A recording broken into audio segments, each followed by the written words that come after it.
Welcome back, fight fans, to another episode of GTS Combat. And I'm looking ahead to what I consider a highly anticipated fight. Once again, it's not the one that we really wanted to see, but it is for the UFC Interim Heavyweight Championship belt.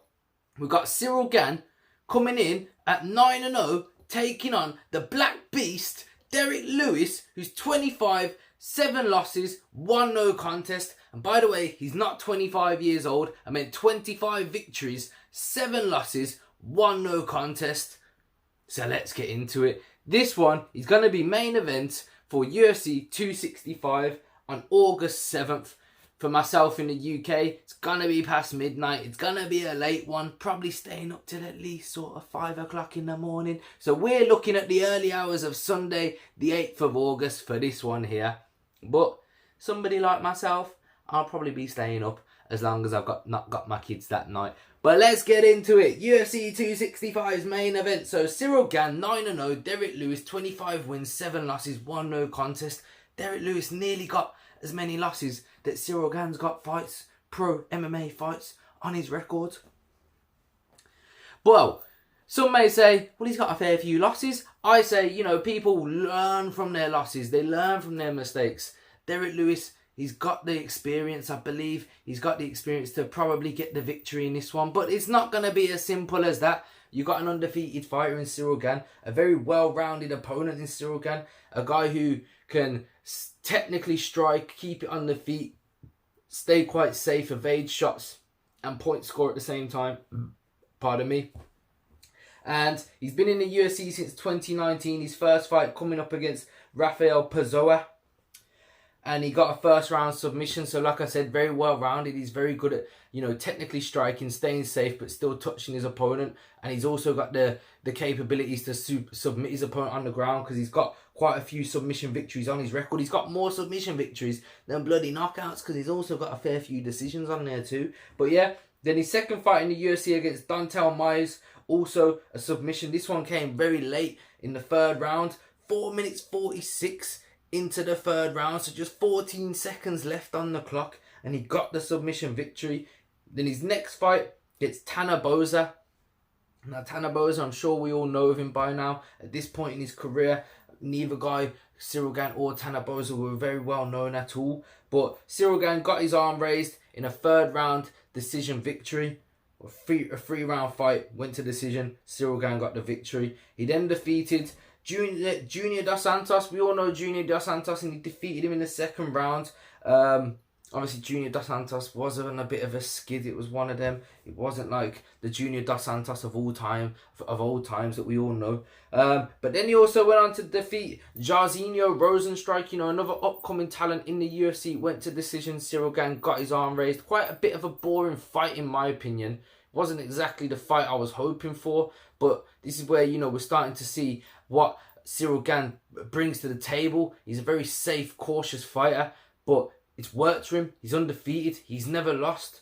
So he clearly is very good at navigating his way through the fight, getting the job done, seeing where his opponents maybe leaving some openings for him to, score some points, get his opponent either to the ground or just technically strike with his opponent, stay at range, stay at arm's length, make sure he's touching his opponent more than his opponent's hurting him. So yeah, Ciryl Gane's very good at that, because then he also went on to do the same against Alexander Volkov, also another slightly, not so entertaining fight. But again, it was another main event. He's shown that he went 5 rounds, went to decision in a 5-round fight twice in a row. So he's clearly got the cardio, he's clearly got the gas tank, and he's able to navigate his way through the fight and through them later rounds.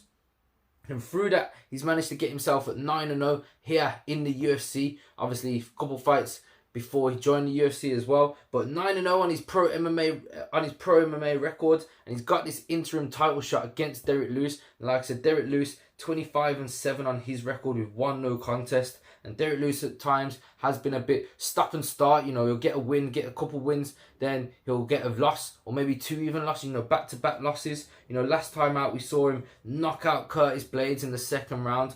devastating knockout, had him sparked out on the canvas. And then, yeah, prior to that, also knocked out Alexei Oleinik after, you know, riding out that submission choke that Alexei was trying to get on him.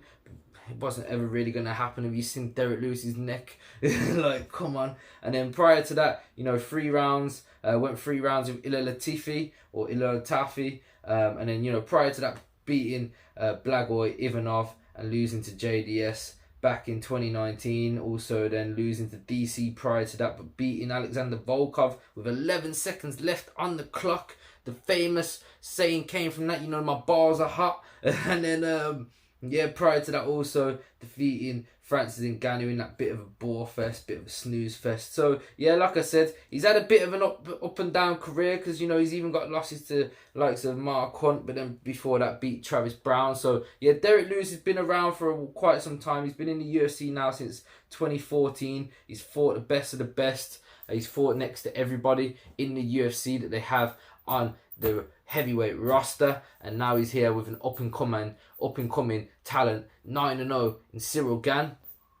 And I just think Derrick Lewis is going to be too experienced for him. He's going to know how to get the victory, but it is a bit of a weird one where Derrick Lewis, we're looking at this where for him to get his arm raised, he's probably got to knock Ciryl Gane out, something that's never happened to him in his pro MMA career. Or Ciryl Gane, I don't think he would knock out Derrick Lewis, potentially could submit him, so that could be an avenue. But most likely he's going to try ride out a 5-round fight decision. I know I said that a bit weird, but probably going to try get a decision is what Ciryl Gane's going to try to do. He's going to try to take it the whole 5 rounds. And if he sees an opportunity to finish the fight earlier, then obviously he's going to go for that. But he's not really going to force the finish. It's not in Ciryl Gane's... it's not something that Ciryl Gane does. You never really see him trying to push or force the finish. He's quite happy to stay cautious, pick his shots, stay safe. And if he sees an opportunity, then he'll go for it. I could see maybe taking his fight to the ground just to maybe wear on Lewis. If he gets a submission, then great. But if not, just try take some of the gas and some of the energy out of Derrick Lewis. You know, take him to the ground, wearing him. I feel like Ciryl Gane, if he was clever, and obviously I'm sure his team's going to game plan a lot better than I would. But for my opinion, I'd really want to bank that first round if I was Ciryl Gane. Get that first round. I feel like he's putting himself in a very good position to get his arm raised, because then I feel like he's really his biggest threat would be in them rounds, them second or third rounds from Derrick Lewis, where he'll try to go for the knockout somewhere. But then if he doesn't, I feel like Ciryl Gane will have the better gas tank and be the more energetic fighter in them later rounds, in rounds 4 and 5. And I feel like he'll have the energy to stay safe and navigate his way through them later rounds and get his arm raised, because he would have banked round 1 and he'll comfortably then probably win rounds 4 and 5 as long as he doesn't get knocked out. So, because like I said, Derrick Lewis does possess that power, that devastating knockout power into them later rounds. You know, like I said, knocking out Alexander Volkov with 11 seconds left on the clock. You know, you just don't see that all the time. And I know that was in a 3-round fight, so who knows, rounds 4 or 5, it could be very sloppy from Derrick Lewis if he hasn't got that cardio on point, and it is something that's been an issue for him at times. But nevertheless, who is going to be my official prediction? Like I said, usually I go for the guy who I feel like has more ways of winning the fight, which in this instance would be Ciryl Gane. Like I said, I feel like he could potentially submit Derrick Lewis. He's a heavyweight fighter, so you can't completely write off the potential chance of a knockout. That could happen, you never know. I just think it's very slim, but it could happen. And then I feel like he's more likely to get his arm raised by a decision victory also. Whilst Derrick Lewis, I really only see him getting the victory if he knocks out Ciryl Gane, and that's something that has never happened before. But I just feel like it's gonna happen.